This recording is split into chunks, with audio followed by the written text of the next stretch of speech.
أعوذ بالله من الشيطان الرجيم. بسم الله الرحمن الرحيم.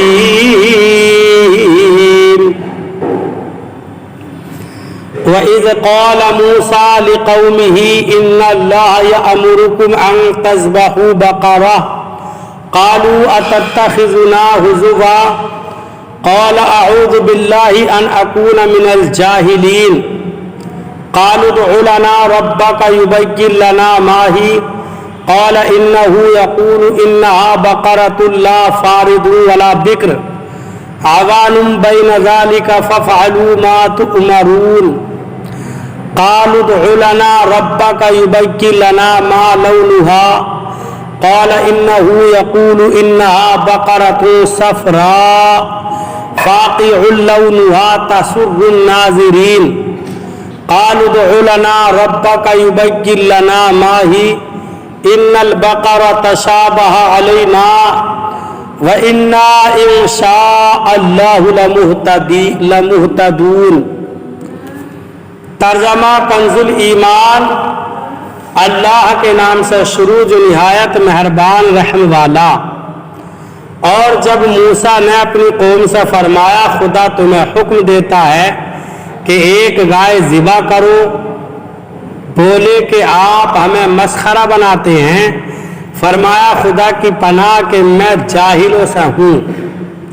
بولے اپنے رب سے دعا کیجئے کہ وہ ہمیں بتا دے گائے کیسی. کہا وہ فرماتا ہے کہ وہ ایک گائے ہے، نہ بوڑھی اور نہ اوسر، بلکہ ان دونوں کے بیچ میں. تو کرو جس کا تمہیں حکم ہوتا ہے. بولے اپنے رب سے دعا کیجئے کہ ہمیں بتا دے کہ اس کا رنگ کیا ہے. کہا وہ فرماتا ہے وہ ایک پیلی گائے ہے جس کی رنگت ڈہڈہاتی دیکھنے والوں کو خوشی دیتی. بولے اپنے رب سے دعا کیجئے کہ ہمارے لیے صاف بیان کرے وہ گائے کیسی ہے. بے شک گایوں میں ہم کو شبہ پڑ گیا اور اللہ چاہے تو ہم راہ پا جائیں گے. ترجمہ کنز العرفان. اور یاد کرو جب موسیٰ نے اپنی قوم سے فرمایا بے شک اللہ تمہیں حکم دیتا ہے کہ ایک گائے ذبح کرو، تو انہوں نے کہا کہ کیا آپ ہمارے ساتھ مذاق کرتے ہیں؟ موسیٰ نے فرمایا میں اللہ کی پناہ مانگتا ہوں کہ میں جاہلوں میں سے ہو جاؤں. انہوں نے کہا کہ آپ اپنے رب سے دعا کیجئے کہ وہ ہمیں بتا دے کہ وہ گائے کیسی ہے. فرمایا اللہ فرماتا ہے کہ وہ ایک ایسی گائے ہے جو نہ تو بوڑھی ہے اور نہ بالکل کم عمر، بلکہ ان دونوں کے درمیان ہو. تو وہ کرو جس کا تمہیں حکم دیا جا رہا ہے. انہوں نے کہا آپ اپنے رب سے دعا کیجئے کہ وہ ہمیں بتا دے اس گائے کا رنگ کیا ہے. فرمایا اللہ تعالیٰ فرماتا ہے وہ پہلے رنگ کی گائے ہے. اللہ تعالیٰ فرماتا ہے وہ پیلے رنگ کی گائے ہے جس کا رنگ بہت گہرا ہے. وہ گائے دیکھنے والوں کو خوشی دیتی ہے. انہوں نے کہا آپ اپنے رب سے دعا کیجئے کہ ہمارے لیے واضح طور پر بیان کر دے کہ وہ گائے کیسی ہے، کیونکہ بے شک ہم پر مشتبہ ہو گئی ہے اور اگر اللہ چاہے گا تو یقیناً ہم راہ پا لیں گے. وَإِذْ قَالَ مُوسَىٰ. اور جب موسیٰ نے فرمایا. ان آیات میں یہودیوں کا جو واقعہ یاد دلایا جا رہا ہے. ان آیات میں یہودیوں کو جو واقعہ یاد دلایا جا رہا ہے اس کا خلاصہ یہ ہے کہ بنی اسرائیل میں ایک مالدار شخص عامل کو اس کے عزیز نے خفیہ طور پر قتل کر کے دوسرے محلے میں ڈال دیا تاکہ میراث بھی لے اور خون بہا بھی، اور پھر دعویٰ کر دیا کہ مجھے خون بہا دلوایا جائے. قاتل کا پتہ نہ چلتا تھا. وہاں کے لوگوں نے حضرت موسیٰ علیہ السلام سے درخواست کی کہ آپ دعا فرمائیں کہ اللہ تعالی حقیقت حال ظاہر فرمائے. اس پر حکم ہوا کہ ایک گائے ذبح کر کے اس کا کوئی حصہ مقتول کو مارے.